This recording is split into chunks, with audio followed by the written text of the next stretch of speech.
देखते हैं कि हमारे मोहल्ले के घर में आज क्या हो रहा है।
शादी मेरी मर्जी के खिलाफ हुई।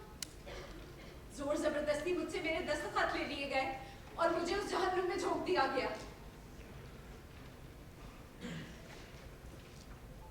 मेरे शौहर को नशे की आदत थी। शुरू में मैंने कोशिश की कि मैं उसकी आदत छुड़वाऊं, लेकिन ऐसा नहीं हो सका। मैं उस घर में एक नौकरानी की तरह रहती थी। यहाँ तक कि बाहर से कमा कर लाना भी मेरी ही जिम्मेदारी थी, और मेरी जो भी तनख्वाह मिलती थी उस पर मेरा कोई हक नहीं था। सब कुछ मुझसे छीन लिया जाता था। शुरू में तो प्यार जताते और फिर मार पीट कर। साथ ही मेरे शौहर ने दूसरी शादी कर ली। मैंने सोचा चलो कम से कम अब मुझे कुछ सुकून मिलेगा, लेकिन ऐसा नहीं हुआ। वो रहता तो अपनी नई बीवी के साथ है, लेकिन मुझसे मेरी तनख्वाह छीनने आ जाता है।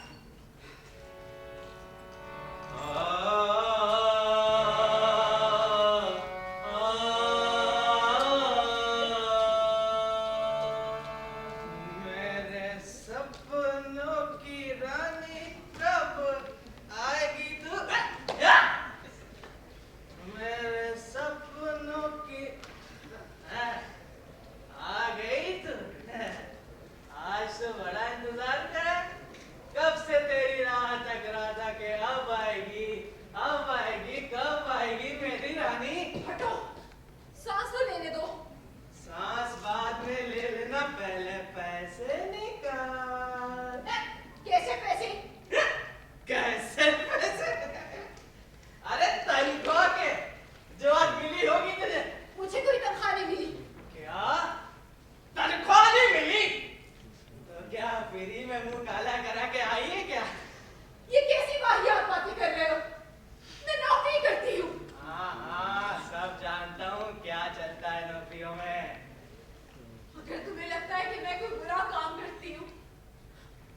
मुझे छोड़ क्यों नहीं देते?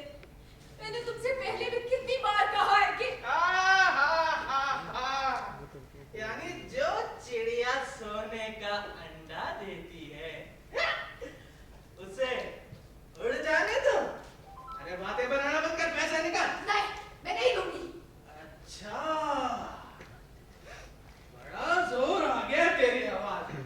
अभी बताता हूँ। खबरदार, खबरदार जो तुमने मुझ पे हाथ उठाया। क्या कर लेगी? हैं? अपने भाई को बुलाएगी? अरे बुला ले, वो भी तुझे मेरे साथ मिलकर जीते मारेगा। बातें करती है, चल दे पैसे। नहीं। अरे दे। नहीं। कहाँ दे? क्या? ले लिए, देख। वापस दो। वापस दो? हाँ? वापस चाहिए? क्या ले वापस? क्या ले वापस? क्या ले वापस?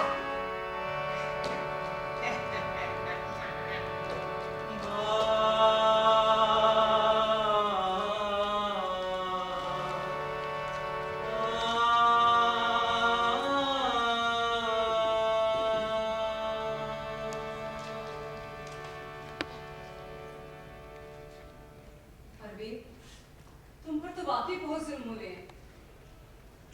हाँ सुब्रा, लेकिन अब कुछ उम्मीद बनती है। मैं जहाँ काम करती हूँ उन लोगों ने मेरी मदद के लिए एक वकील साहिबा का बंदोबस्त किया है। वकील साहिबा? लेकिन वो क्या कह रही किस मामले में? वकील साहिबा कहती है कि उसको दूसरी शादी करने पर सजा हो जाएगी। सजा हो जाएगी? अरे मर्दों को तो कई शादियां करने की इजाजत होती है। होती है, लेकिन उसके लिए उन्हें अपनी पहली बीवी की इजाजत और रजामंदी की जरूरत है, और उसने मुझसे कोई इजाजत नहीं ली। यहाँ तक कि उसने तो उस बेचारी दूसरी औरत को ये भी नहीं बताया कि वो पहले से शादीशुदा है, और ये कानूनन जुर्म है। ये तो बिल्कुल नई बात बताया तुमने मुझे। वकील साहिबा ने तो ये भी बताया कि उसे मेरे पैसे छीनने का कोई हक नहीं है, उल्टा उसको मेरा खर्चा उठाना चाहिए। ये मेरा कानूनी हक है।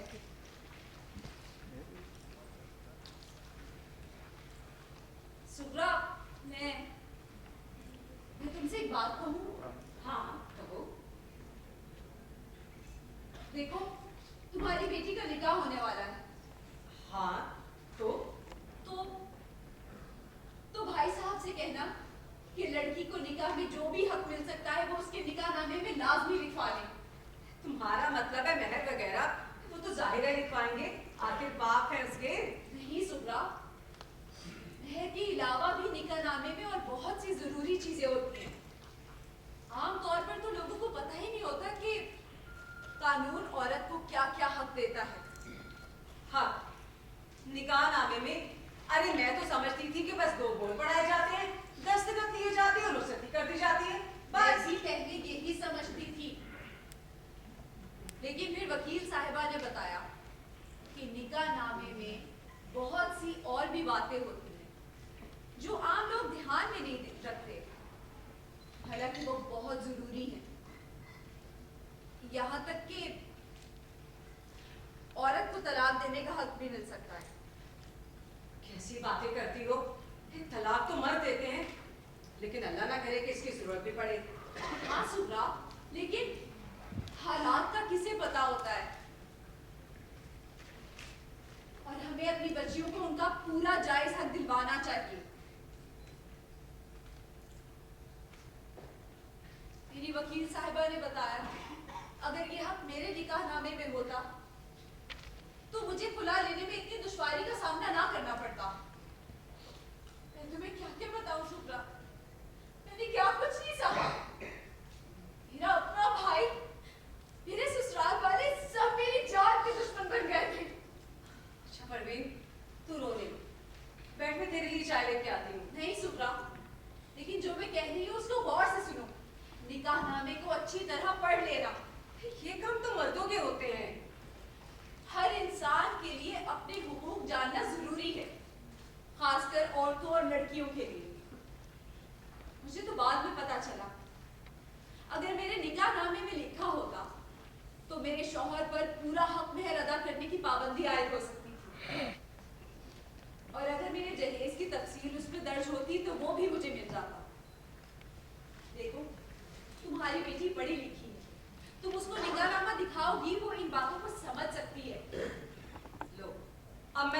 निकाहनामा कहाँ से लाऊं उसे दिखाने के लिए?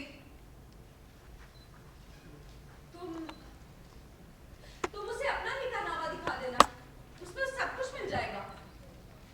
अपना निकाहनामा? मुझे तो याद भी नहीं कि वो मैंने कहाँ रखा है। ये कागजात और ये सारे जो बैंक के काम है ना, मेरे मियाँ ही करते हैं भाई। वाकई साथ में मेरी राय को अहम समझा जाए।